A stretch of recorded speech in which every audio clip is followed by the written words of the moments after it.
Good afternoon and welcome to this October 23rd Council Work Session on accessory dwelling units.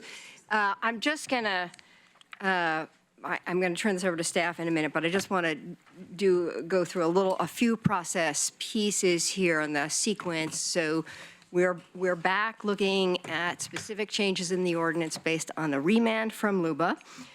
This is a continuation of a meeting that we had in September. And so in order to try and get through this body of information, I am planning to give staff a couple of minutes to recap, bring us back up to speed and on board of where we are. I will do a lightning round if there are specific issues or other things that council wants to specifically get responses from, clarification or questions. So I'll give you, not to talk about that issue, just put it on the list so we know what's coming. I want to devote the first half of the meeting, 45 minutes, to just doing that kind of discussion of clarification. The second half of the meeting, we'll look at the motions, and we'll start with Jennifer Yea's motions because they were held over from the last meeting, and then I know Betty has a motion, and anything else that comes up we'll do in the second half. But I want to make sure we get staff out and clarifications and information first. So with that said, I'll turn it over to City Manager. Thank you, Mayor, and I'll save you some time and just hand it to Alyssa Hanson. Great, thank you. Before I jump into going over where we are and how we got here, which I will do really quickly, I just wanted to say a couple of things about accessory dwellings, ADUs, and acknowledgement to something that you all will agree with this, but I want to point out ADUs are not magical. I think we can all agree that they are not magical, and they're not going to single-handedly solve our housing affordability issues. They're not going to single-handedly solve our housing availability issues. They are not going to house all of the homeless. They are not going to help us meet all of our climate goals. And I think on the other hand of that, they are also not going to be responsible for ruining all of our neighborhoods. And so with that context, I want to point out, though, they are an important tool in your toolkit for housing and addressing all of those issues. And we do hear demand for them, through our long-range projects. We hear about it throughout Envision Eugene. There is very much a lot of interest in smaller housing types. We hear about it in our neighborhood planning efforts, River Road, Santa Clara. We hear about it in people coming to the counter, coming to the Building and Permit Services Center. People are interested in accessory dwelling units. And we know the state is also very interested. They have told us twice now that we need to allow them subject to reasonable standards related to siting and design. And they were also clarified that owner occupancy and on-site parking regulations are not reasonable standards related to siting and design. So we've gotten really clear direction from them.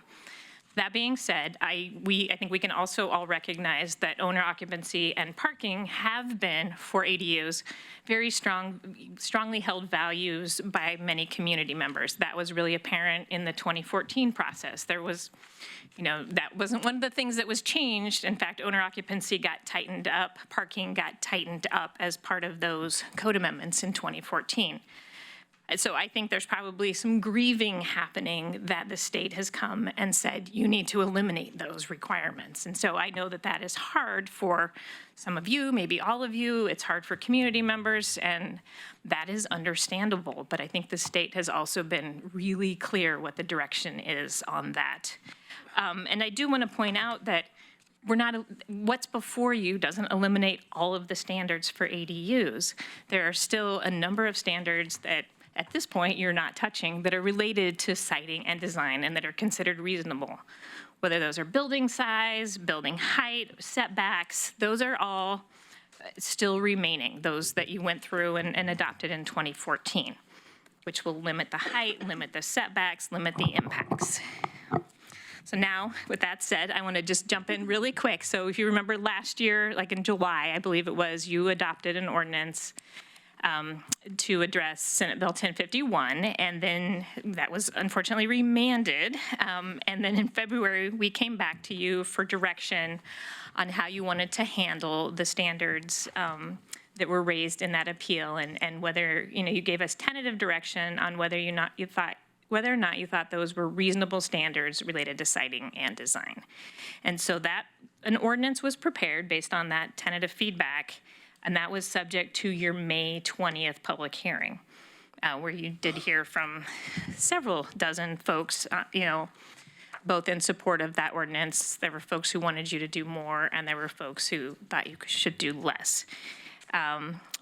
Since in between, or at least after that point, then we also, House Bill 2001 came along and made really clear direction about the owner occupancy and parking.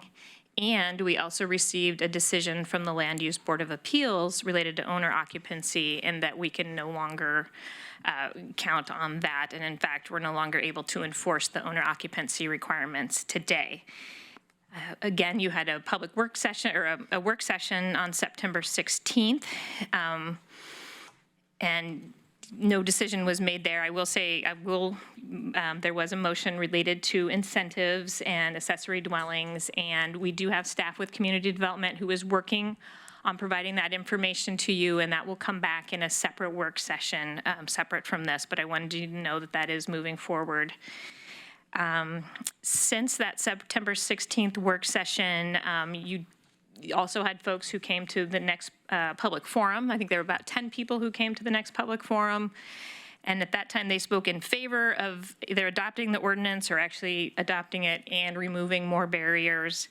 And then you've also received about a dozen pieces of testimony, written testimony that's been mixed. Folks who want you to do more to remove barriers, and folks who want you not to adopt some of the things that are in that ordinance. I want to just quickly cover a couple things that are in the ordinance. What I provided to you today, the slides, those are from the September 16th. Most of them, I should say, are from the September 16th work session. I'm going to just focus on what's different in this ordinance from the ordinance you saw at your May 20th public hearing. So I'm not going to cover, all the first couple of slides are actually what was in that ordinance at the public hearing. That hasn't changed. In fact, the only thing different is the very last bullet point on this slide is the only thing that is different between your May 20th public hearing ordinance and the ordinance before you today. And that is related to your ability to regulate off-street parking for accessory dwellings. So here are the changes. So based on the 2019 law, and that's House Bill 2001, what the ordinance before you does is it removes the requirement for on-site parking for accessory dwellings and additional one-family dwellings. It removes the requirement for vehicle use limitations for accessory dwellings. That only counts, that only applies within the university neighborhood. And then it also would remove the driveway and parking regulations for accessory dwellings where the primary vehicle access is from an alley. And again, that only applies within the 3 university neighborhoods. So that's within the boundaries of Amazon, Fairmont, and South University. So those are the 3 changes, again, I'm going to say that again, from the May 20th ordinance before you. And again, those are based on what was provided in House Bill 2001. And I think I'm going to stop with that. And I'm here to answer questions. And I also, you'll notice if you moved ahead on the slides, I have some information that relate to Councilor Ye's slides, just so we have some common background when we're using some of the terms. So with that, I will turn it back. Great, thank you very much. Do I have counselors ready with questions or comments? Mike, Claire, Betty, and Alan. Okay. Take it away, Mike. Thank you, Mayor. I'll look forward to our conversation around the issue of affordability and incentives, because I think that's the real barrier. We can remove all of the code barriers we want to, and it still costs, at what Dan Hill from Arbor South and I had a conversation yesterday where he just finished several 780 square foot cottages that come in at about $215 a square foot. And his quote was that it's $215 to $225 a square foot bare minimum to make an 800 square foot ADU. if you're going to build it. It's $180,000. So if you're going to borrow that money, and I won't go through all the math, but you have to rent it for what they typically do is 1% or $1,800 a month, or you have to rent it for barely covering costs at all with all the money you have to borrow to do it and all the fees and all the things that go in at about $1,400 or $1,500 a month, bare minimum, just to break even. Affordability is the problem, and ADUs are not the solution. They're not affordable by current market standards of what we hope affordability looks like. So I think that the votes are obviously at the table to pass all of this, and that's awesome. Great. We'll make it easier from a regulatory standpoint. But instead of 4 applications for permits, we'll get 6 next year. Because the reality is, the work you have to do and what you have to do qualify financially to build one in your backyard is prohibitive for 99% of the people, and we should be spending our time on the affordability question and how we make that better. That pertains directly to a piece of this, so I'll say, we talked about Parks SDCs the other day, and currently an ADU, an 800 square foot ADU, has Parks SDCs at $3,600, and they proposed $3,064 or something like that. We do that because the SDC is supposed to cover the impact of those people on the existing system, right? That's the whole purpose of SDCs, to pay for their share of the cost. The parking SDCs, somebody can correct me if I'm wrong, but I think for an 800 square foot, what we charge somebody to make an ADU is about $3,500 for the transportation SDCs. Anybody? Close? I don't know the number off the top. My understanding is that it's about $3,500, happens to be correct. Transportation SDC, right? Because we Yeah. don't have a parking SDC. Sorry, I meant transportation. I confused where I was going here with that. And it's this, because we charge $3,500 for people to want to build an ADU for transportation SDCs for their impact on the roadway for the car they will obviously have, but we're saying we're not prepared to say they have to park it somewhere other than on the street. And I think that if we do by chance get a bunch of these in neighborhoods, the quality of life goes down dramatically. And we already understand they're going to have cars. That's why we're charging them. So I think it should be one or the other. Either we don't want them to have cars and we don't charge them, the SDCs, or we do and we tell them you have to have a place to put it. Claire? So I'll just point out, I have no place to put my car. I have street parking. My house was built in 1920. I don't have a driveway or a garage. And we get by just fine. So I am interested. I have no idea if I put this motion out, if it would get a second, but I'm interested in potentially putting forward a motion to eliminate minimum lot sizes. And wondered, you had mentioned in your opening comments that we are not changing setbacks. We are not changing height limitations, is that correct? That is what's currently in the ordinance before you, correct? So it seems to me that no matter how big or small a lot is, those same parameters would have to be met in order for, in thinking of a detached ADU, not one on top of a garage, would still have to meet those regardless of how large or small the lot size is on which they intend to be placed. Is that correct? Will you repeat the question? Yeah, so we will, that the minimum setback will be the same for a detached ADU regardless of how large the lot is. Correct. And the height limitation will be the same regardless of how large the lot is. Correct. So it'll be setback as far from the property line, whether it's a 7,500 square foot lot or a 3,500 square foot lot. The only clarification I would just point out, it's the minimum setback. So I suppose it's safe to say if you had a larger lot, you have more flexibility on where to put that. But Right. it is true, minimum setback is the same, minimum height is the same. And depending on Maximum what height. else is on your lot, if it's a relatively small lot, you may not be able to meet that setback, and so you wouldn't be able to build the ADU. That is a Wouldn't get the possibility. permit. Because I feel like there's a lot of discrimination in our code right now between the lot size that you happen to own and whether or not you are able to build an ADU, which you may need. In my case, would have been nice to have as a consideration for my elderly mother, who's now spending thousands of dollars a month on assisted living. And I believe my lot's probably too small to accommodate an ADU under our current regulations. And so I am being discriminated against as a property owner because of that. So when it gets time to making motions, I will put that motion out, see if I get a second, and have some discussion about it. Thanks. Great. Betty?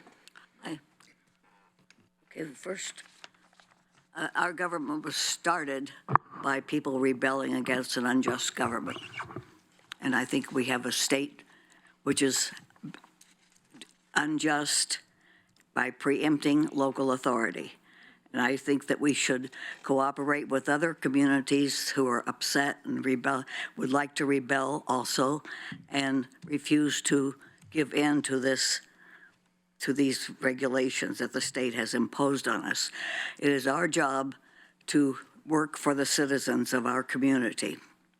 And it's the state's legislators' job to work for everybody, not to tell us what to do.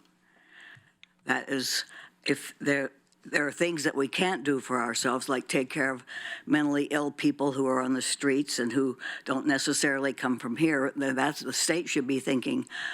The legislators should be thinking, how do we help these communities do these things that they can't do for themselves? And help them deal with the people who move from place to place, not how can we regulate them. And as far as the public hearing is concerned, I know it's been stated that we don't need another one, but just the change in parking is sufficient. That's a very important thing, and it's sufficient to require another public hearing in the interest of justice. And I have a motion that I want to make, which I sent out. I thought the copies would be here, but the mayor has decided to hold it till later in the meeting. So we'll get to that later, I hope. Thank you. Okay, Alan? Yeah, I have a question about, I've not seen that motion. I haven't seen that either. It's upstairs somewhere. No, it's here. Where is it? You will get the motions when we're discussing she's ready. motions. You got an email about it earlier. Carry on. My question is about one of the sections that was eliminated in the ordinance, which is on page 28 of our packet, and it's section 9.275 17C, and it was old 7 and 8, which relates to maximum bedrooms and maximum occupancy. Is that page 7 of the ordinance itself? Yeah, page 7 of the ordinance, page 28 of our Okay. packet. And I want you to refresh my memory about why those were eliminated. To me, maximum number of bedrooms is clearly a design issue. So, and having a maximum number of bedrooms is, I think, reasonable. Especially, we've run into this problem over and over and over again around the University of Oregon, where people who own rental properties in particular are trying to cram as many students as they possibly can into dwellings.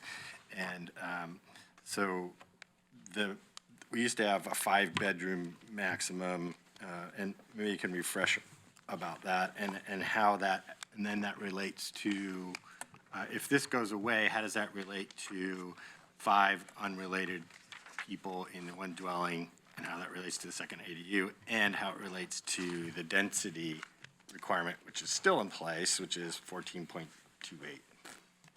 Okay, that was a lot of questions, so if I one miss question. one, well, it was a run-on question, but I will, It was let me, not uncomplicated. no, so your question's related to maximum bedroom, which there was a limitation in, I think that would, the maximum bedroom count and the maximum occupancy, which both of those standards are specific to accessory dwellings in Amazon, Fairmont, and South University. So, and you're asking why those are removed. And so back in council's conversation from February, where we walked through that, the matrix with the green and the red and the yellow, the majority of the council at that time said, we don't believe that these are either related to siting or design or reasonable standards. There was a straw poll, so it was it was direction given to us to prepare the ordinance. Again, the ordinance isn't adopted, so you can choose to do something differently now or in the future.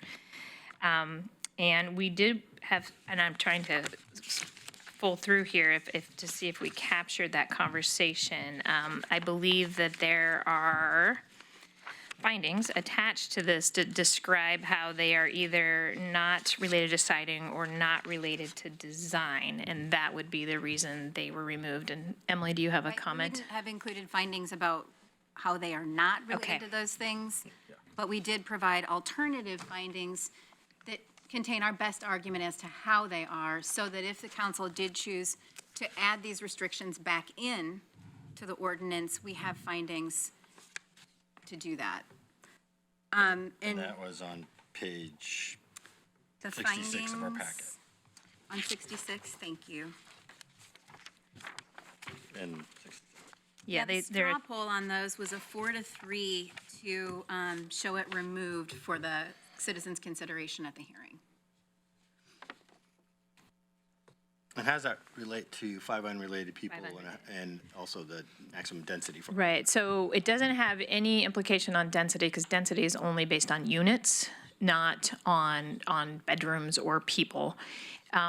So the land use code does define a family. It's either a bunch of family members or 5 unrelated people. And so with this going, if this does go away, the occupancy limit, then if this particular occupancy limit that shows in the ordinance is removed, then it's the 5 unrelated folks is what would prevail in that case. That stays in place. I don't know how many of you have lived in an 800 square foot home or less, but I'm hard pressed to see 5 people in there, but Unrelated. it's not my decision. They really, really like each other. My neighbor does. And just a question quickly, if in fact you do decide to make a motion on that, the sections you're talking about are the provisions that relate just to the university area, but there are occupancy regulations that relate to the general rest of the city, and at the point of making a motion, will you clarify whether you want it just the university area or for? Right. The general one's on 66 and university-specific one is Yeah, 67. thank you. Right, okay. Very good. Good. Any other comments, questions, need for clarification? Mike's ready for a second round. Anyone need a first round? Betty. Oh, sorry, Betty. No, I did. Okay, Mike and Betty both needing a second round. Yeah. Okay, anyone else needing a first round? Okay, Mike, then Betty. I just wanted to clarify Claire's remarks. I understand entirely your position with regard to lot size and the issue that you raised, and it's real. Typically, I would have fought back really, really hard against that one because, and maybe I'm wrong here, but my recollection is, the original reason, at least for me, in 2014, whenever we did the R1 code amendments, to push back on minimum lot size, was because that was a backdoor way to change the definition of R1. R1 is a very clear number. It's the least dense classification of housing that we have. Everything else is very high density. You can build all the density you want in all the other zones, but this one's supposed to be a little less dense because that's the protection for those who want to live that way and want to buy a property that's like that. And that protection is that in the future, I can expect it'll be something like what I bought.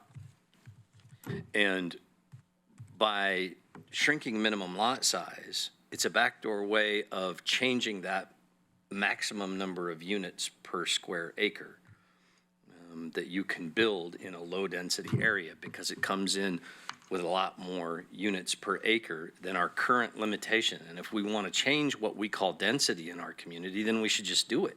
Instead of 14.2 lots per acre, units per acre, we should just say it's going to be 18, or it's going to be 20, or it's going to be whatever.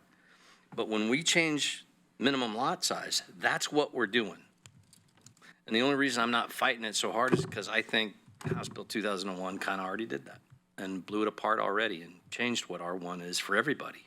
And I think it's a really bad thing. Betty, you're absolutely right. I think we should fight this. If the federal government came in and told all of us, by golly, this is federal law, every unit of new housing that you build must be on 8,000 or 10,000 square feet of dirt, minimum. Nothing can be built more densely. I guarantee you everybody at the table would fight that, even if it was a federal law, because it's not how we want to live locally. And I would be right there with you. I'd fight them, even though that would be my preference. Because I think land use laws are particularly well-suited for local governments to decide at the most local level.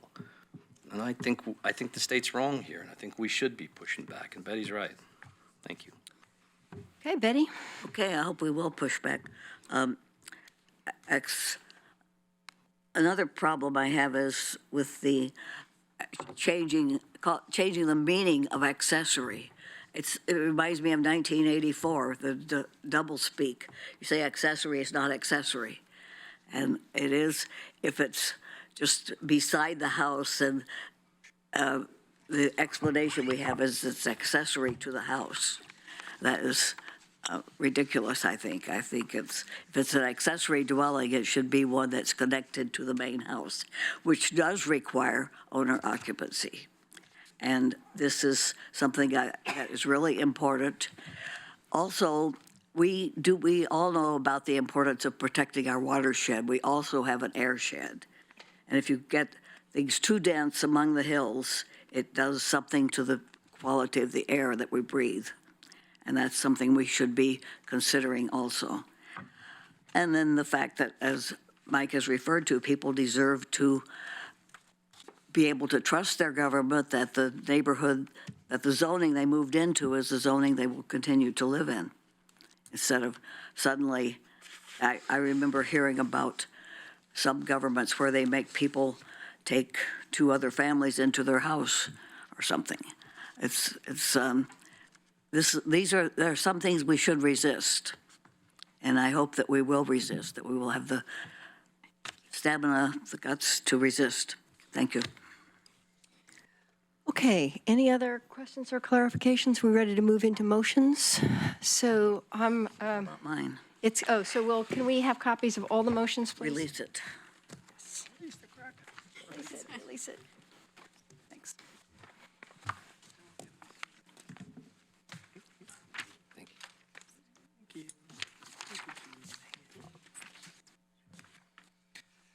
Thank you. Okay, so I am actually going to turn this over to Jennifer because we're picking up where we left off in the earlier meeting and let you put your next motion on the table or for discussion. We tabled it. I don't know how that works. but- Be a motion. Bring it off the table. Motion to bring it off the table. What, Did you actually make? I don't think we got, I did, and then Did you? Greg tabled it, and then it was passed to table it. Yeah. Just the first one. Just the first, yes. Yeah, we never got to here's do the that. first one. So we're just starting it. Okay, so, I don't know how that works, but. Make a motion to. so make, I move to untable Second. the first Okay. motion. all right. Do we need to discuss that, or can we just vote to untable it? All right, all in favor of untabling the first motion? 1, 2, 3, 4, 5. Opposed? 2? All right. All right, take it away. It's on the table now. So do I need to reread it, or? Okay, here we go. Okay. So the first motion was move to direct the city manager to revise the draft ordinance to eliminate the ADU standards for the AG R1, R2, R3, R4, and SE zones that apply only to flag lots, making ADUs on flag lots in those zones subject to the same lot standards that apply on regular non-flag lots in the same zone. Do you want to speak to that? I did last time. Oh, yeah. Out there. Right. Yeah, so I think I already said this last time, but we're, eliminating things we think are unreasonable. I think it's unreasonable to treat flag lots as if they are fundamentally different than another lot. And so that was the thinking behind this particular motion. Okay, Emily, did you want to comment on this? Yes, Okay. please. Of all your motions, this is the one that really bothers me. We're already changing it so that we can have ADUs on new flag lots, making that the same as old flag lots. I think that's okay. Some people don't, but I'll go with that. However, I do think flag lots are fundamentally different than lots that have street access. And because you are essentially landlocked by other buildings and don't have the room in front of your house on the street, I think they're really different. And I think the extra size and setback are okay. I also don't think this is going to affect a huge number of lots. So in this case, I would like to protect the green space and potential privacy issues of that interior lot. So I will vote against this one. Alan, and then Claire. Yeah, Alyssa, did you want to say something? Well, I was just trying to flag the mayor's, that I want to, after they're finished, I have just a few factual points I want to mention about flag lots, but, Oh, good, because I was going to say some too. So- okay. Are you sure? I mean, I can. Please. So, Debating. I was just trying to get in the queue. Counselor Simple had asked at the last meeting, how many flag lots would this affect? And so while it's a little challenging to map flag lots, we gave it our best effort. And so it's kind of a wide range, but we believe there are about between 1,500 and 1,700 plus or minus flag lots within the city that are over 61, or at least 6,100 square feet. New flag lots are, you cannot create new flag lots within the boundaries of Amazon, Fairmont, or South University neighborhoods. You also cannot create new flag lots within the R2 subdistrict of the Chambers Special Area Zone or within the Jefferson West Side Special Area Zone. Otherwise, if you're looking at standard R1, that's where we'll see most of the flag lots. And so I brought you a couple of things. One, just a reminder of how much of our city is zoned R1, low-density residential. And then, sorry, I had these in the wrong order. And then that's kind of what a standard flag lot looks like. To create a flag lot, you need a minimum lot size of 13,500. I don't have a map of that, my apologies. Currently, to have an ADU on a flag lot, you need a flag lot that's a minimum of 1,200, I can't say this number all of a sudden, 12,500 square feet to have a flag lot. I did not map those, but here's, again, just a standard flag lot. So, did that answer your questions, Councilor Zelinka? Okay. Good, cut my time in half.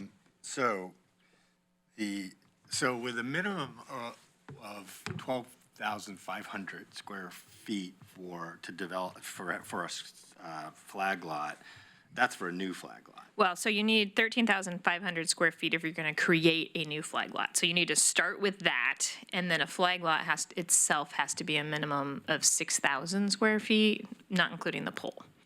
So with our minimum lot size for ADUs at above that, Correct. no ADUs could be built on a flag lot. Unless the flag lot is currently over 12,500 square feet. Right. And the next question is, how many is that? I had that, hold on. It could be somewhere in this paperwork. It's a huge flag lot. It is a pretty big flag lot. I will say the number of those is pretty small. I mean, it's in the hundreds for sure, and not sure where Yeah, so I'm not really sure what this ends up accomplishing, because it actually only affects a very, very small number. It's kind of like alley access. I think there's 66 of them in the whole city. So I'm not sure that accomplishes a whole lot either. Silver buckshot. Yeah, depending on which way you're looking at. And this particular issue was not challenged in our first ordinance, so therefore it didn't come back to us in the LUBA remand, correct? So it's not really tested as to whether or not it makes any difference. I will say the two things that were challenged related to flag lots are, one, the building height slope setback. So that's mentioned that they have a separate building height slope setback. And there's also a separate lot area requirement. And both of those issues are definitely raised as part of the remand. Okay, what is that minimum? So again, the minimum lot size is 12,500 to have an ADU on a flag lot. Regular lots outside of the 3 university neighborhoods, it's 6,100. So it's almost double what it would be for a regular lot.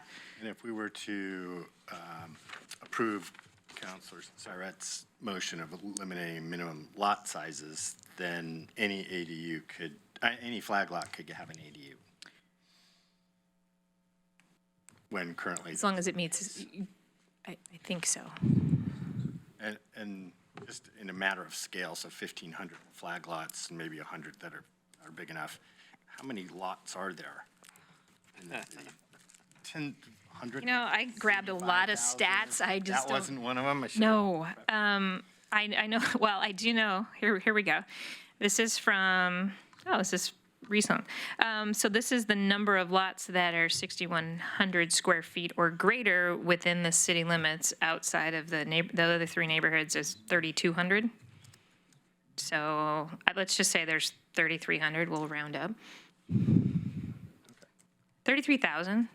I'm having a number issue today. I am just, do you want me to, it's 33000. Need to get a fact checker. I know, And you're numerically challenged today. so.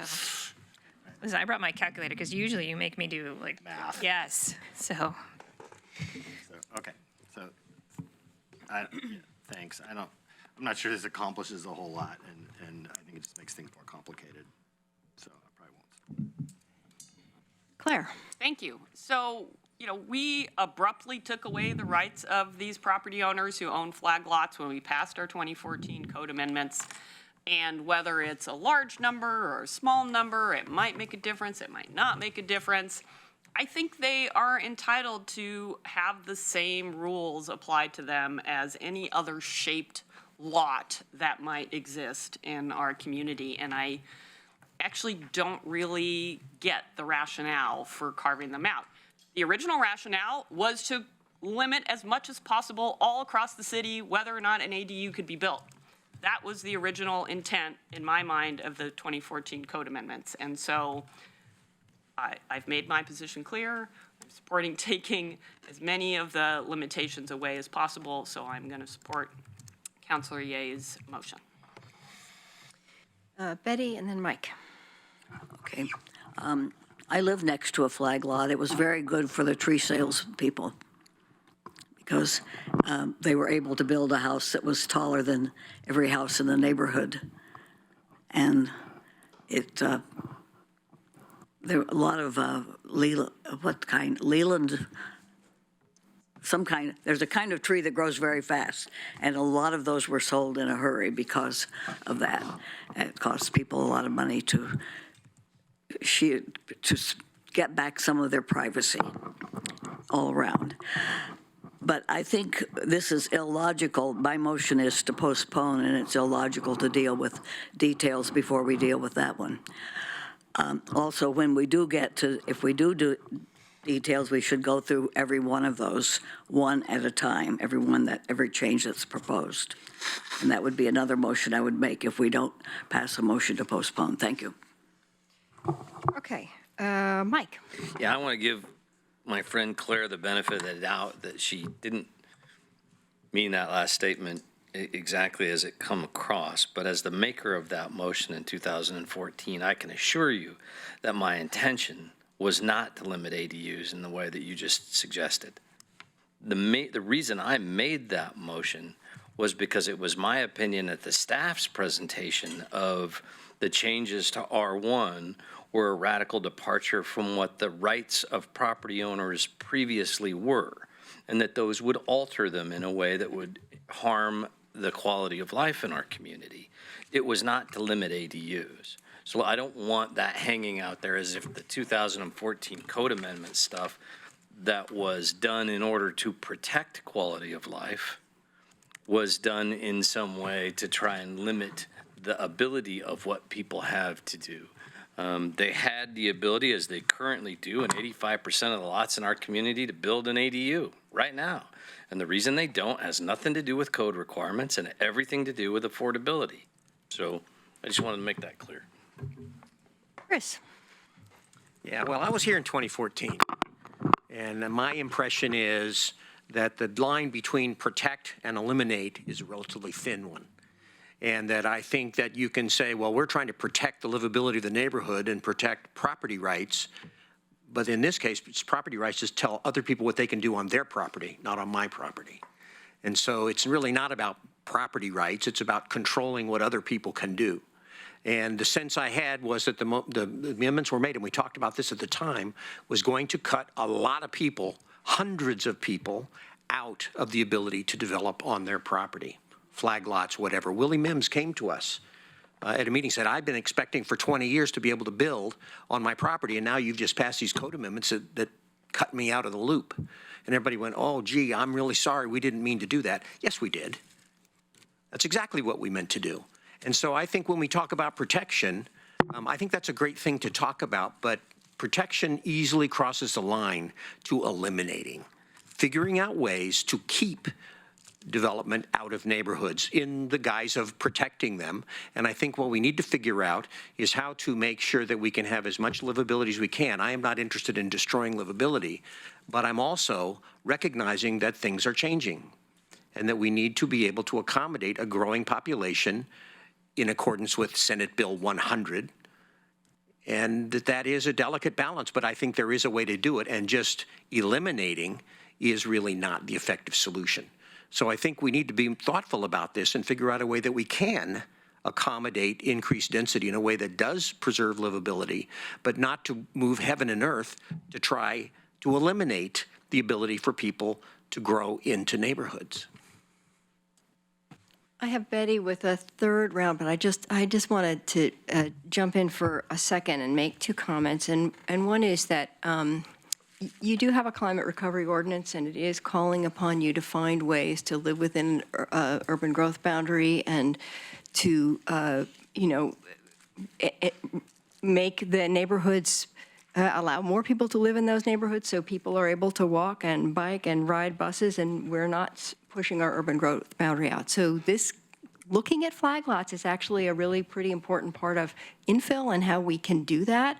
And so putting them under separate restrictions, I think you should, that the ADU, it provides one opportunity. These are larger lots we're looking at. And then I think in terms of numbers, to think this is the silver buckshot. You're not going to have thousands of these things going up. They're expensive to build, as Mike has pointed out. And so there are going to be a few of these. The intention of the law that we are trying to comply with is to remove some barriers. And this is not a huge barrier, but it's one that's out there. And I think you're being called upon to lift some of those barriers. So it feels to me like there's not a good reason not to, frankly. The scale of it is not big enough. But I'll get with Betty one more round.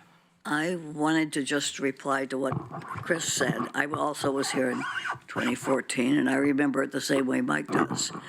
Not that that's the most important thing, but, and you just said something that made me want to say something else. What did you just say? Oh, having more people come in. It's really important that we protect, that we be true to what we promised people, in a sense, when we did the zoning. And it's not right to just suddenly say, oh no, you're living in a R4 neighborhood or whatever. It is dishonest. It's dishonorable. Thank you. Yes. Do you want me to tell you where I was in 2014? Nice. I think I was actually at the table with you. And so the only reason I mention that is because there was a lot of work to get up to that vote in 2014. many years, work with the planning commission, and I feel like almost immediately some started getting new information and wanting to adapt and change, and here we are again in 2019, and I think it's fair that, I don't know where you're gonna land on all of these or if you'll postpone or keep going, but we will still be able to adapt and adjust going forward, and the law may adapt and adjust going forward, and so I think we trust you to make a good decision for today that may have to adapt and adjust going forward, but it probably won't be perfect. Okay, are we ready for a vote on this motion? All in favor? 1, 2, 3, opposed? 1, 2, 3, 4. Okay, so that one fails. On to the next one.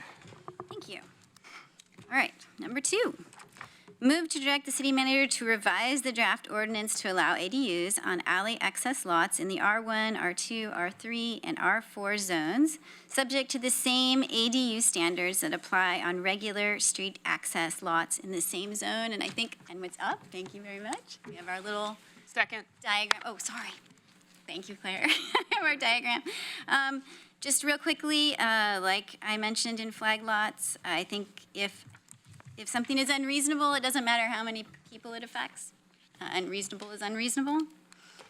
We need to find ways to not just protect what we have, but make our city livable for everyone. I think ADUs is a very small way to do that, and these alley access lots may be opportunities for that, similarly to flag lots. So, Okay, I have Mike in the queue and Emily. Go for it, Mike. Thank you. Because each of these issues boil down to some smaller questions, as silver buckshot that they are, this one for me boils down to a smaller point, but it's still a pretty significant one, I think.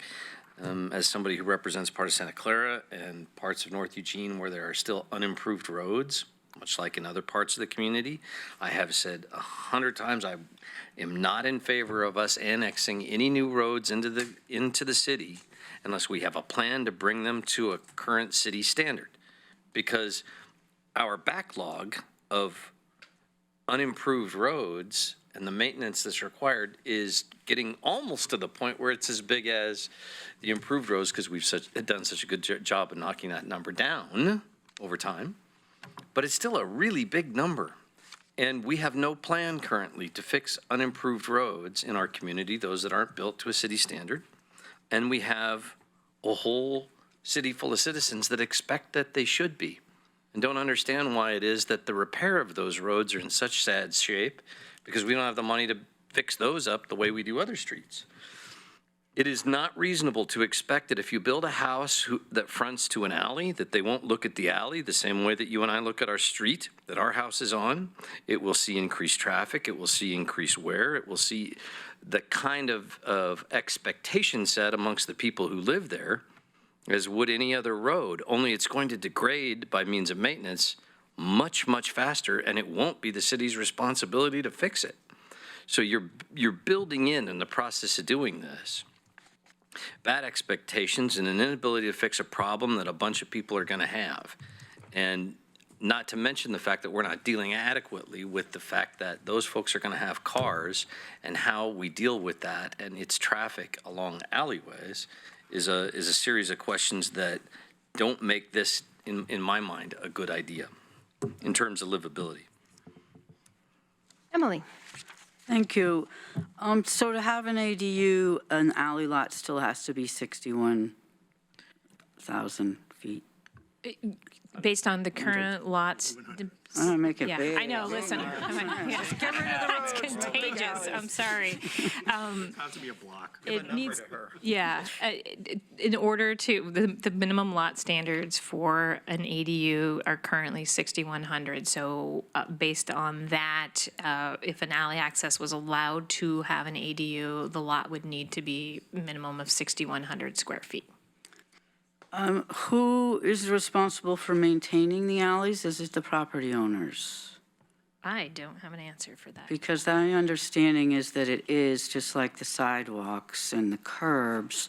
I used to live on 2 different houses on alleys, and I didn't drive my cars down them. even though I did have off-street parking at the back of my lot on the alley. So it was only when the fair was going on would we use that.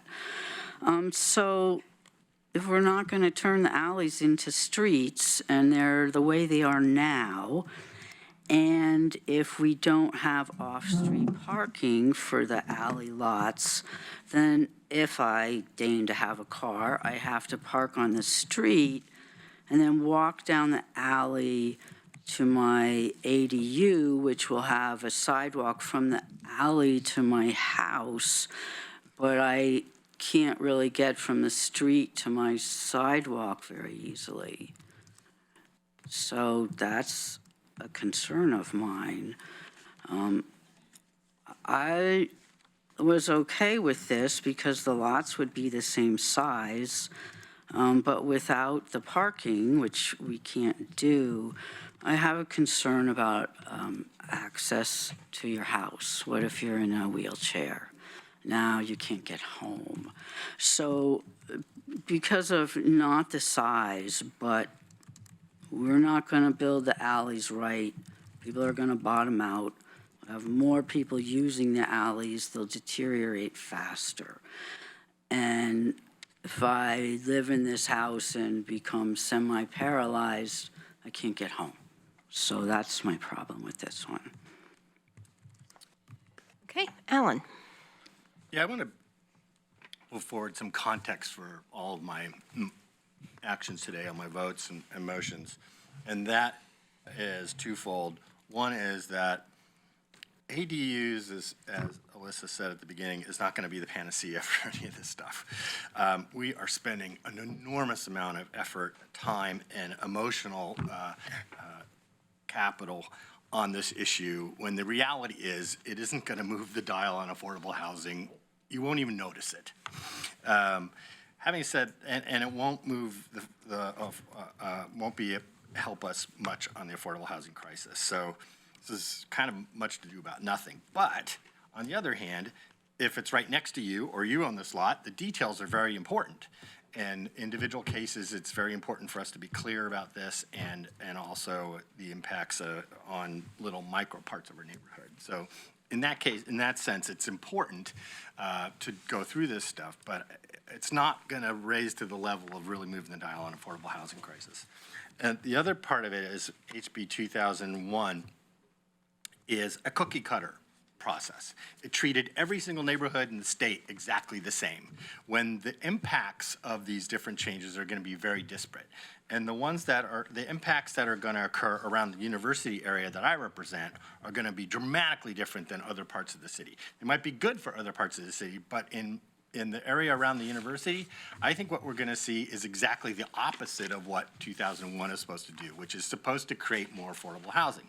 What I think is going to happen is the marginal housing, which is already affordable, is going to be bulldozed, and people are going to put up, developers are going to put up 2 5-plexes, and they're going to be market rate housing, and do exactly the opposite of what we're trying to accomplish, and impact the livability and impact the willingness of people to stay in that neighborhood and impact the property value. So in that context, all is where I'm coming from. I think this is a terrible bill in that regard. It might be great for other cities, it might be great for Portland, it might be great for other parts of the city, but if we keep on having this be cookie cutter, then I have to take consideration my neighborhoods as the primary way I'm going to vote.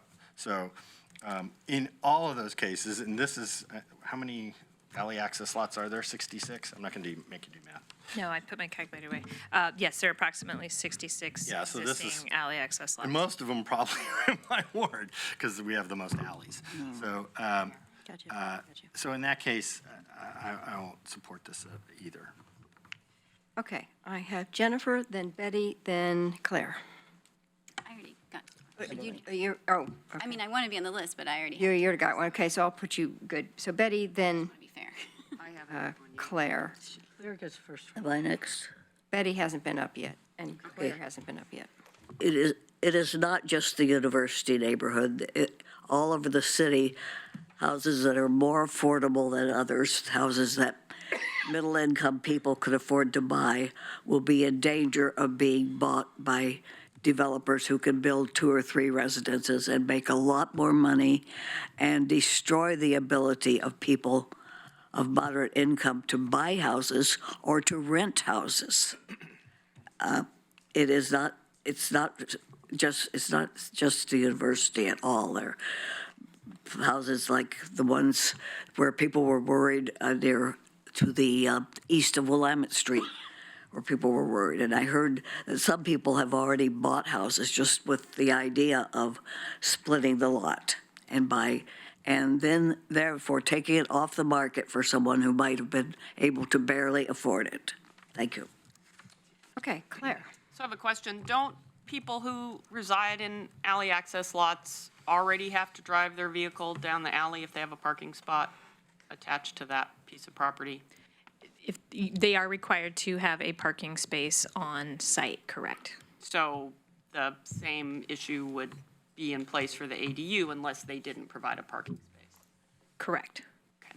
I mean, the comments about our alleys are all, correct. There are some paved alleys, I think in the Fairmont neighborhood. My neighborhood has gravel and broken asphalt alleys, and a lot of folks have to use them to access their apartment, parking, and other things. And it's not a great situation. I would love the city to find a funding mechanism to improve our alleys across the city, because it would suck up quite a bit of street parking off of the streets and provide a lot of other, I think, good environmental benefits in terms of storm drainage and that kind of thing. But I am a little frustrated that, one, we're not going to pass things because it only affects a couple of people, so what the heck? Or we're looking for reasons to think that these aren't good solutions, or people aren't entitled to have the choice of whether or not to live in that particular location because their alley might not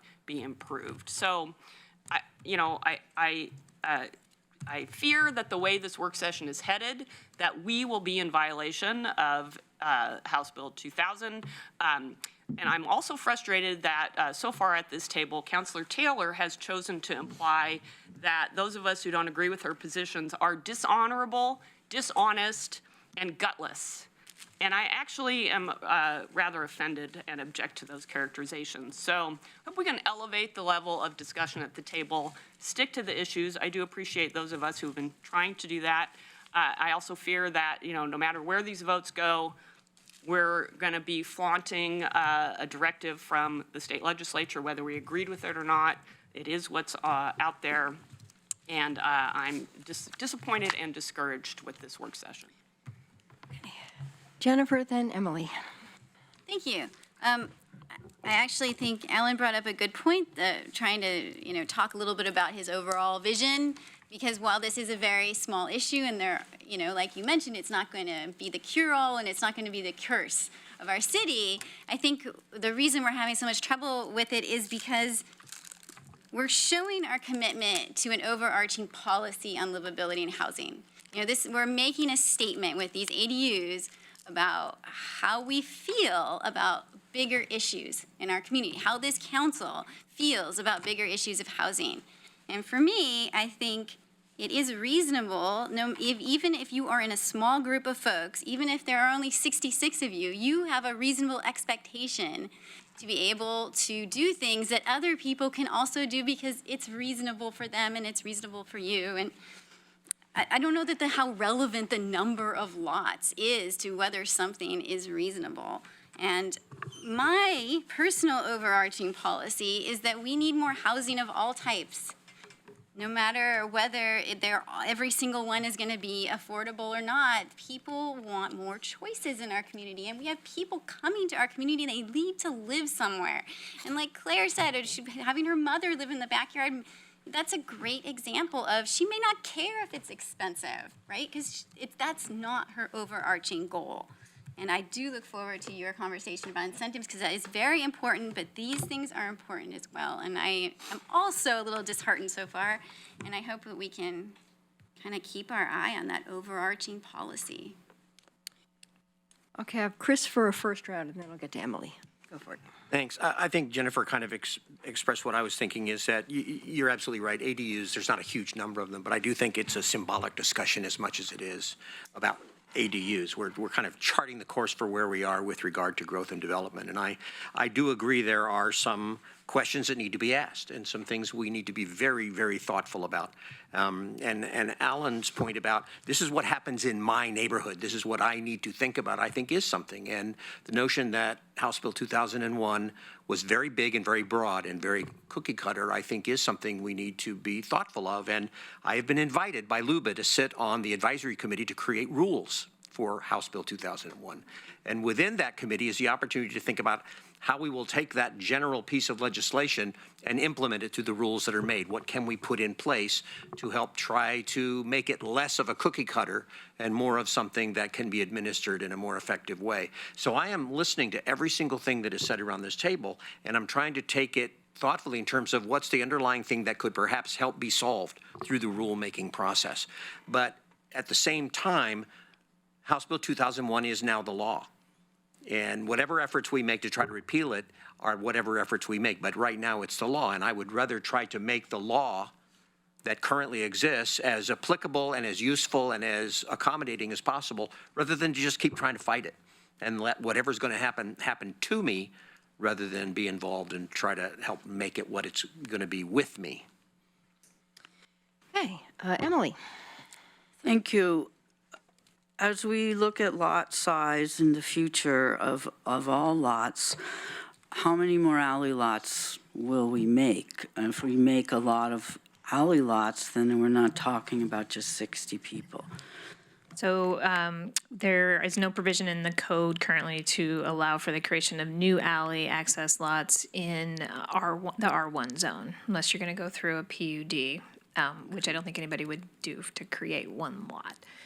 So I think chances are good you're not going to see the creation of any more alley access lots in R1 unless you change the code. Thank you. My concern still is the alleys. And if we improve the alleys, are they wide enough that they'll have sidewalks or parking? Would they now have on-street, on-alley parking? Most of them are around 14 feet in width. I don't believe that, I mean, we usually account for like 7 feet for parking, so that I doubtful. I mean, most alleys I've not seen parking in legally, so typically the parking would need to be provided on the lot. So Nor are they required to have sidewalks either. Right, right. So, but it's going to be used as a street without being a street, and we have to find some money to pave it. If we are going to find money for the city to pave the alleys, I think we should work on the sidewalks. They get used by a lot more people than 60 lots.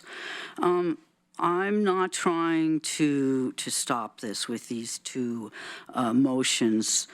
And I believe that everything we do is going to get appealed. All the other cities, it's going to get appealed. And we'll have a much better idea of what can go forward after we get some case law.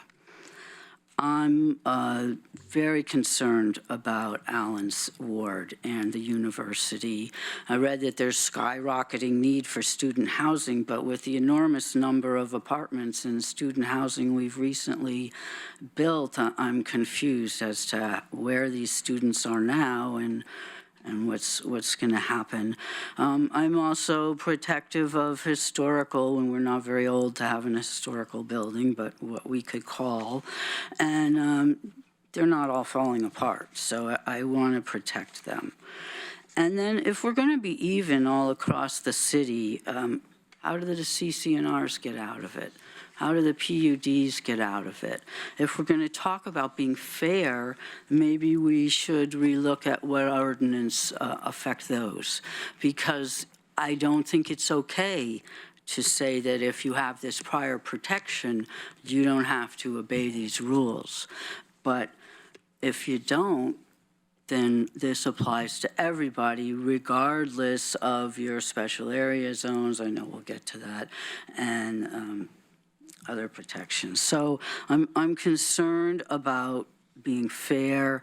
I think that this is unfortunately not going to, or fortunately, be the last time we discuss these things. I'd like to move on from ADUs.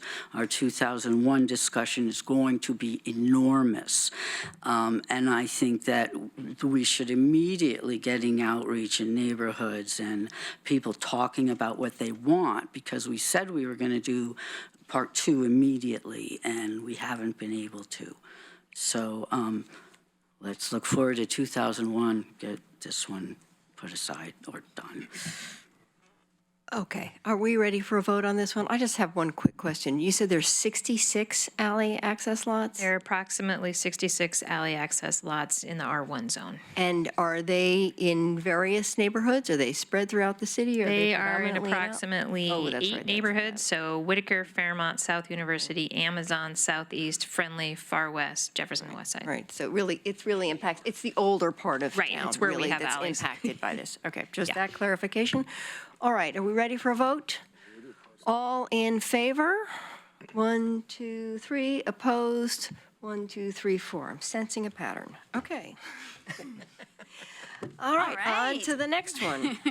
Number 3, move to direct the city manager to revise and draft ordinance to remove the barriers to above garage ADUs in AG R1, R2, R3, R4, and SE zones by adjusting the standards for ADUs, building height and interior setback. And you seconded it, excellent, and I did not wait again. So just really quickly, I know this seems like kind of maybe a weird one, but there are, like we have spoken about the great advantages of having an ADU in the back of your yard for individuals that may need to be close to family or such. Having an interior ADU is often something people also choose to do, and building one above a garage is quite common in our country. But some of our requirements make that difficult. And so I spoke with staff, and this is one of the ways we could make that a little bit easier to do, and in some ways less intrusive than having a second unit behind your home for your neighbors, because you're just adding on to an existing structure that you already have. So I guess that's it. Okay, have Emily and then Mike. I'm not against going to another story over a garage. I think there's a lot of advantages to it. There's a bunch in my neighborhood. It will cost less to build it because you won't need a foundation. You can hook up to the sewer that's already in use. And, you know, you don't have a guarantee that the person next door to you won't all of a sudden add an addition to their house without it being an ADU, and now they can see into your yard. So the one question I don't understand, though, is interior setback, because you still can't go up past, you have to leave 5 feet. Right, there is a minimum setback of 5 feet with accessory dwellings. Oh, actually, I have a picture for this one, too. With accessory dwellings, the way it works, and I'll try to describe this with, there's a lot of numbers though, so bear with me. So over on the left is the property line. The minimum interior setback is 5 feet. And then for an ADU, you can go up to a point of 8 feet in height before the roof needs to begin to slope. So the minimum setback is 5 feet. However, given that 8-foot spring point, it's actually probably closer to 8 because 8-foot setback, because you can't build a usable floor in 8 feet unless you're doing slab on grade with a low ceiling. So if we change this, then you could use more of that triangle for housing? I think, well, in order to allow for, so this doesn't really allow for a second story, and that's the issue with the above the garage. And so it would need to, in those cases where they're building above a garage, allow for that second story. So this would deal with that slope, and that's in so many of them. Correct, but the way this is written, it would be specific for being above a garage or accessory building. Okay, right. Yeah, so Not it's different issue. The Got intent it. is, unless correct me if I'm wrong, but my understanding of the intent of this is we're really just talking about ones that are being built above a garage or, a shop. Okay, instance. thanks. I'm okay with this one. Okay, Mike. Thank you, Mayor. I'm entirely okay with this because it doesn't alter the footprint on the ground and thus density. So long as the car that the person that lives in that unit will be driving is on site. So I guess I would offer the friendly that as an amendment provision that so long as the car for that unit is accommodated on site. Can't do that. We can't do that because. We can do that in an amendment to this. I What we think it's can't do. counter to state law that requires that we can't require on-site parking for the ADU. That's correct. Good thing I didn't go to law school. Good thing. All right, I'm going to give that some thought then. All right, any other comments on this one? Alan? Yeah, this one's a little tougher for me because right now an ADU can't be on a garage because you can't basically have a two-story ADU. Correct. And so this does increase density by putting on a garage. Depending on where the garage is, most of what we're talking about is detached ones next to a house. So you are going to be looking into the neighbor's yard. So do we have any provisions about screening or windows looking out into somebody else's yard? Not for ADUs, no. Or what about housing? Not for standard, not typically in the R1, that's not a requirement. It may be required, I'd have to go back through the code to see where else it would be required. Yeah. But it's not a standard R1 requirement. This one gives me a lot less heartburn. Although, Emily, having built a second story onto an old first story house, it's not cheaper. We still had to redo the whole foundation, so, and it was expensive. Emily, did you have one more comment? This is not necessarily on this one, but you can't build a two-story ADU. You can't put 200 square feet above 600 square feet if you're not close to the Well, it's edge. challenging with the 18-foot building height. All right. And, once again, there's no guarantee of privacy. I live next to a house, and I had a lot of privacy. They didn't build another story. They chopped down the trees. Okay, ready for a vote on this one? Oh, Betty, go for I think it requires more thought because of the threat to privacy next door. And if we pass my motion to postpone, where we'll discuss everything, we could discuss that. Thank you. All right. All right, ready for a vote? All in favor? 1, 2, 3, 4, 5, 6. Opposed? 1. All right, that one passes. Great. Okay, and your last one. All right, feeling good now. All right, number 4. Move to direct the city manager to revise the draft ordinance to remove barriers to ADUs on sloped lots in the AG R1, R2, R3, R4, and SE zones by adjusting the standards for ADU building height and interior setback. Second. Waited.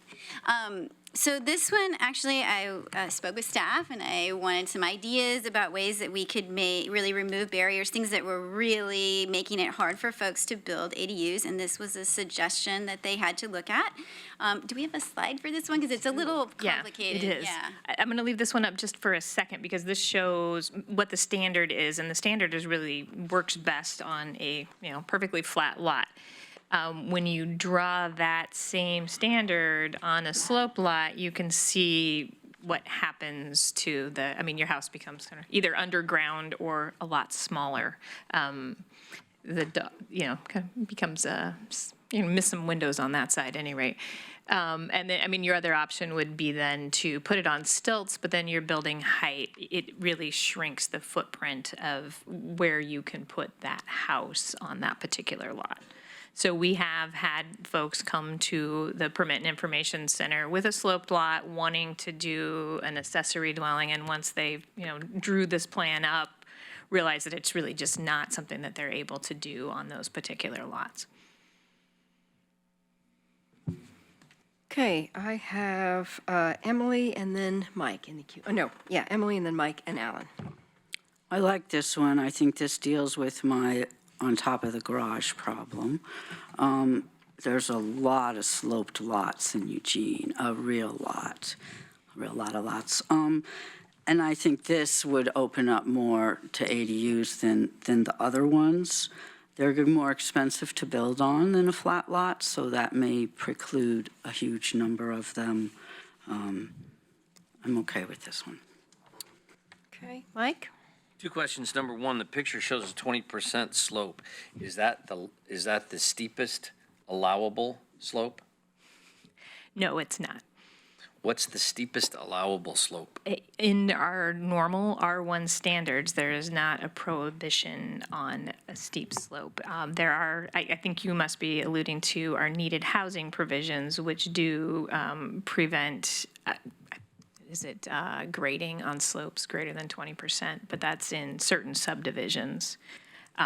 This one, we're thinking citywide, putting the needed housing conversation aside. So, let's play this out a little bit. When it says, it seems rather general in this to me, that deals with the idea of remove barriers on slope lots. Can you talk about specifically the barriers that will be removed, and then what that means in terms of what's possible to build after that? In other words, is there any then restriction on height at all? There would, yeah, absolutely, there would be a restriction. It would be tinkering with this particular building envelope to make it so that somebody can build a reasonable sized ADU, not beyond what's already allowed, but one that's not going to be half underground. So lift it up some. It may, so the building height would likely increase somewhat. I'd be in favor of hobbit caves. Okay, You well, know, that's, what you're almost there. People aren't interested in building hobbit caves, Yeah, as it turns right. out. Unless you're a hobbit. So they have not come to the counter. They could build this, but, so it would be some on that slope setback, where where it goes up 8 feet and then starts to have to head in. So there will be some tinkering to that and some tinkering to the building height to allow this to occur without having to dig into the lot. Why did you use 20% on the slide? Listen, we made these this morning. I really didn't have much communication with the person who did them for me. I was thankful to have drawings that I could share that weren't done Understood by entirely. me. You understand my math skills, so. Well, I just wouldn't want my colleagues to think that's what we have No, currently and as a- so, as I a mean, limit. it might be, Because we should. it could be a 15%. This was just kind of something that particular person chose for me. It's representative of, some of the lots we see. We do see steeper lots. I mean, you can think of in the South Hills that there are lots where the house is right on the street, it's cantilevered. I appreciate that. Sorry to waste everybody's time with that. The point for me being that we count slopes up to 30%, but we don't actually build on them, and so we have phantom inventory in our market as a result of it.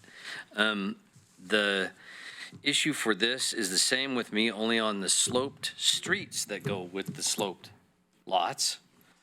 The problem of parking will be dramatically worse. I almost voted against the last one, but I like the idea because I think that has less of an impact, so I wanted to not be too crazy and vote in favor. But this one will actually, I believe, with regard to parking, have a worse impact on neighborhoods than any of the others. Alan? So this motion says that by adjusting the standards for ADU building height and interior setback. So Yeah. do you think that diagram, let's say, would it be that the house would just kind of move up Yeah, and maybe back a little bit, but, or maybe not even that, just go up so that the They can- adjusted height would be higher, but it wouldn't be Katie bar the door, any height. right, it's not like you eliminate the standards and you can build the same Right, 'cause as the this is single. adjusting the height. Right, So you just right. make It's it so that adjusting you it could so that you could actually build one of these. Yeah, so that, it still has the height, so you still have all those issues, that why we have height restrictions are still in play, but on a sloped lot, I think they're much less in play. And how many lots are on slope? How many buildable lots I'll at get that? back to you on that. Sorry, you don't have to get back. Okay. Just Just a, Mayor, if I could point a point of order, to let you know, with these motions, the potential combination of them that may or may not have passed, and the fact that these don't relate to one particular set of words in the code, mean that because you've passed one of them already, we will be making the revisions and bringing them back for your action. So where, just to be clear, normally we wouldn't be okay with writing motions this way, but because once we know it's passed, we'll put some numbers to it, maybe even bring you another picture to show you what the ordinance does. And at that point, it will be very specific. Thank you. Okay. Betty? Before we make a change like this, we should be more aware of the reasons for restrictions of building on slopes, and there should be a discussion of that. And it's one of the things I think we should have neighborhood discussions about. Thank you. Okay, are we ready to vote on this one? All in favor? 1, 2, 3, 4, 5. Opposed? 1, 2. Okay, that's great. 2 for 2. That's I get to make my motion. yes. So 2 for 4. I mean, so 2 out of 4. Did you also have a motion you wanted to put on the table? I do. Okay. I do. So and you do too. So Betty, because yours is to like stop action. I'd like to let everybody who's got something relevant to this one. I think that doesn't make sense. If we do stop action, then the others wouldn't be relevant. And I don't want to deprive counselors of the opportunity to put an issue on the table before you end the action on this. So Point of order, I'm going to, just let me finish, Mike. I would like to know what Claire's motion is and Alan's motion is, so we have the whole lineup before we go into a no action, because then we can have a full discussion of all of the issues before us, which is the challenge that we land somewhere on the ADUs for our next meeting. And so if you decide you don't want to have a next meeting, then I don't know where we are there, but I think we need to give every counselor an opportunity to put substantive issues on the table. Okay, Point so, Just yes, a a question. point of order. Yeah. Isn't it typical in our process agreements that we recognize motions by virtue of when they came in? It is. She's just asking for clarification, what would come after? They're not making is. the motion, they're just letting us know. I'm asking what the motions are. Information. Okay.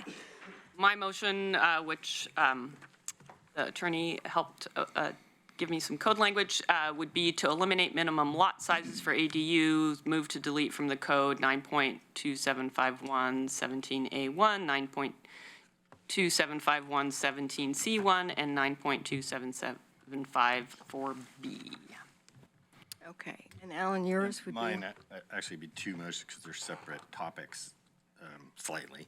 One would be to retain the maximum bedroom requirements for ADUs in the university area, and because I don't think people will want to do it for the whole city, and then retain the maximum occupancy requirement for ADUs in the university areas.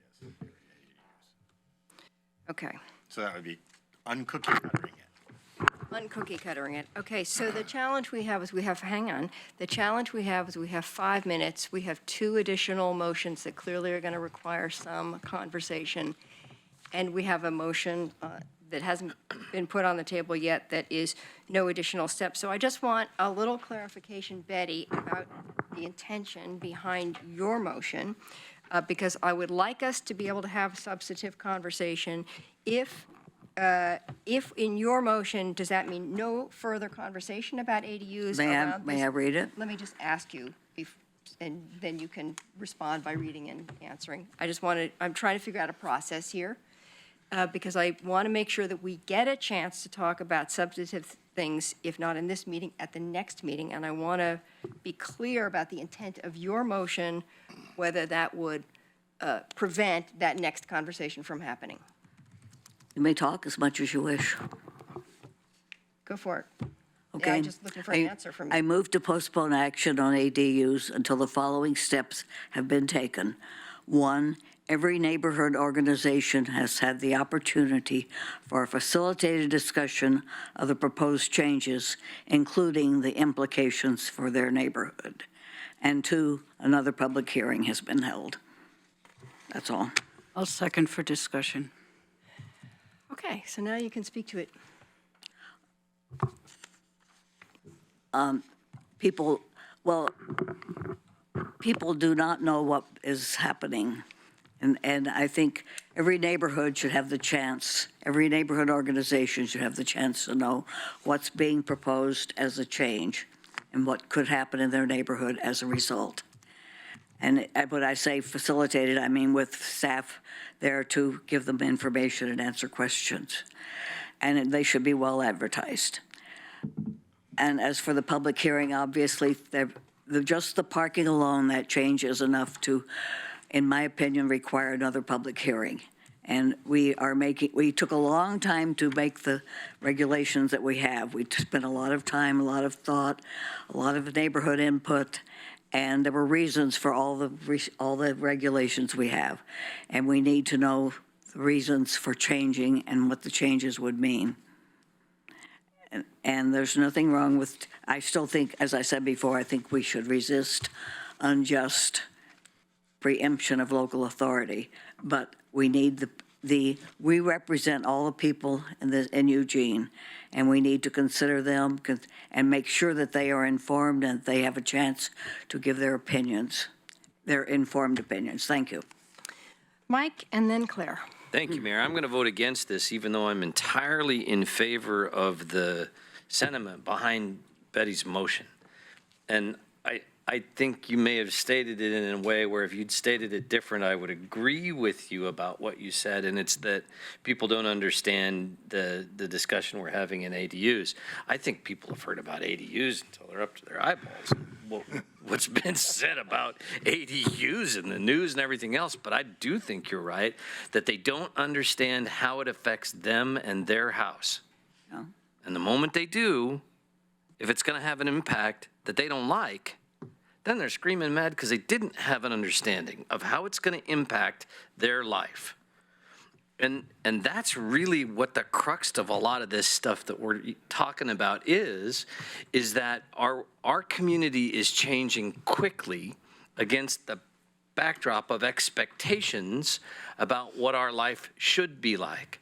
And it's funny for me, I've heard for an awful lot of years, decades really, people talking about how they would prefer not to have growth.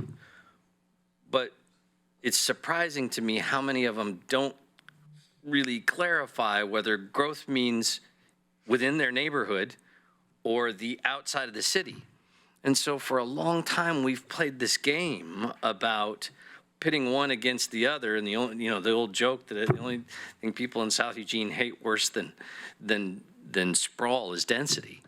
And this is the fight. This is the place where it's got to get worked out now. Some people see growth as within their neighborhood. Some people see it as moving the UGB. But there isn't any stopping the number of people who are moving here and slowing it down. I'm ready to move past this conversation about ADUs, because what we're doing here today and what we're doing, whether we take more time to talk about impacts or not, there's the larger question is, who's going to build one? Because there are so few people who can afford to build one, it's almost a waste of our time to be talking about this. So I'm not going to vote in favor. I'm ready for it to be done, but I don't expect for a minute that it'll have an impact on the fact that housing costs too much money, and we should be doing effective things to address that. Thank you. Okay, Claire. Thank you. I'll be voting against the motion, and I'm a little confused. I think Betty wanted to put this motion out at the very beginning of the meeting, which meant we would have been having a public hearing for the fact that the parking requirements were changed, which seems like another delay for something that would cost money for us to send public notice out. I think I would be open to the idea of a public hearing if we don't finish our work on what we've got before us today, because we've made some more changes from what was brought to us at the table than we had at the beginning of the work session. But I'm not in favor of us having to wait until every neighborhood organization has had an opportunity for facilitated discussion. That could take another 2 years, and some of our neighborhoods have inactive neighborhood associations. So would we have to get them re-energized before we could go forward with the changes on EDUs? So no. Okay, Emily. Thank you. I think the parking that we put in there, it's because the state said we had to. I'm reminded of the Measure 49 issue, which I really wanted her to be able to build that house, but it didn't go with the rules, so I had to say no. I think all of these things are going to come back. It won't be the last time we talk about them. The neighborhood organizations, I'm told they don't represent very well. It would take an enormous amount of time. I think it's a great idea. I think we should do it right away while we talk about the rest of 2001. But I agree with Mike, this is a small number. Buckshot's great, but it's a small number. We've put a ton of time. I would like to get it done and move on. You say people won't react until it happens, and that's true. We can advertise this some more and some more and some more, and they still won't react till it happens. We have a forum on Monday. We don't know when the next session will be. There will probably be time for maybe even another forum. I'm not adamantly against a public hearing, but it's getting towards the end of October, so we only have 6 weeks before we go on holiday break. I wouldn't mind to vote on it today to go forward, but we have more motions. So I will vote against this, even though I believe in resisting.